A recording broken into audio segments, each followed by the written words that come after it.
মানুষের মরার পরে বড় তিনটি জটিল ও কঠিন জায়গা রয়েছে। তার প্রথম জটিল জায়গা হচ্ছে কবর। কবর যত জটিল, কিয়ামত তার চেয়ে অনেক বেশি বেশি জটিল। কিয়ামত যত জটিল, জাহান্নাম তার চেয়ে অনেক বেশি কঠিন।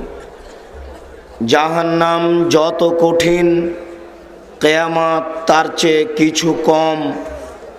কিয়ামত যত কঠিন, কবর তার চেয়ে কিছু কম হতে পারে।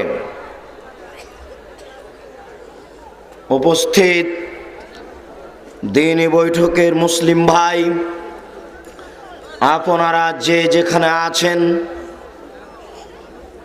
যদিচ খুব কষ্ট করে বসে আছেন,